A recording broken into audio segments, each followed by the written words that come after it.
We'll see you tomorrow. Yeah? Yeah, we'll see you tomorrow. 1:35. Nothing changes. The lineup will probably be the same pitcher. Good talk. Happy with that? Well, I don't think you want to stick around and maybe start a game at midnight. So, yeah, and then not knowing exactly when it's going to stop raining, it's probably best for all. It's supposed to be sunny tomorrow, so it'll be the first time we've seen the sun in a while. Does that affect your travel? Were you guys going to head to Texas today? No, we were actually heading Thursday for some reason. I don't know why. So, no.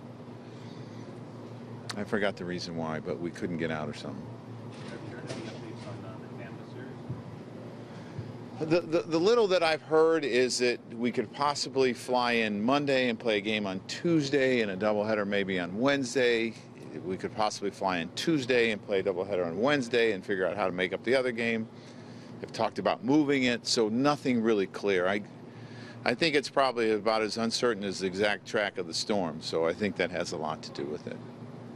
Joe, do you have a preference on that? I know obviously you guys don't like doubleheaders at any time of year. Yeah, you'd prefer not to play a doubleheader, especially this time of the year, but I mean, Mother Nature is something that we've never been really able to outwit, so but I guess would your preference be to play 3-game series in another city? Yeah, I think that would be better, but I mean I understand their point of view too. I mean, they don't want to give up their home games and their home field advantage, so you just got to deal with it.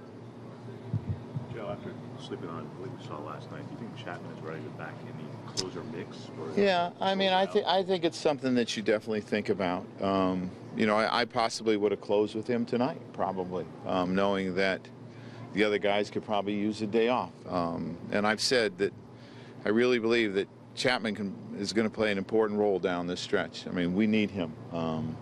So it's going to be important. Do you think you're best? I think if he's your closer, that means he's throwing well, and that means everybody's throwing well, so that's probably your best team, yes. So CC's getting an injection in his knee today? I'm not sure. Yeah, I'm not sure. Did he complain with any pain to you? No, he's been fine. Everything's been good.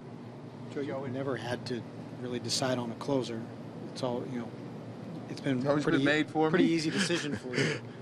Now you're playing the most important games of the year, and you're kind of going back and forth here. How hard is this to be? I really haven't been. I've been using Dylan kind of for the most part. There's been days I've used Robbie, but it's I'm sure a lot of people would love to have my problem, to have those 3 guys at the back end and trying to figure out which one you're going to close with. So it's something we'll continue to talk about. But again, the best thing from all of this is Chappie has thrown the ball really well the last 2 times. And I would say last night's probably been as good as we've seen in a while. And that's a really good thing. So that's what helped convince you, was his performance last night? That helped. In that spot? Yeah, I mean, that's an important spot. Did you always figure it would be temporary with him? I mean, well, that's the thing about when guys are really talented. There's going to be ups and downs, and eventually you think, I believed in my heart it was really going to even out, that he was going to get back on track. And, some people get emotional about it and, think short term. But as a manager, you can, and you got to think long term. And I really believe that he would get back on track. Are you seeing a difference in what he's doing mechanically? Do you think it's more confidence or? Yeah, not really a whole much mechanically. But he has been ahead in the count and throwing more strikes, and that's the difference. The at-bats have been shorter. Concerned about Warren? Yeah. He's going to be placed on the DL. Lower back, pain. Right now the doctors recommended that he rest for 2 weeks. We were hoping that we'd get him back here in Baltimore, but we didn't. So, yes, I am. How long has that been an issue? Popped up Sunday night, so we left him home Monday. He had some tests, and they recommended 2 weeks rest. Does 2 weeks rest mean season, do you think? Well, you would think as a reliever, if in 2 weeks he's physically okay, that you could get him back at some point. But that's if he's okay after 2 weeks. That's not related to the previous one. No, the previous one was up. you have another move you're going to make if you put him on the DL? Is that free up No, something for you? no. Just paperwork? Yeah. So, Joe, I guess going forward, all things being equal, if you had the next closing situation that you have, would Chapman go into that spot? You know, that's something that we have not sat down and talked about. We will. But I would not be afraid to use him at any point.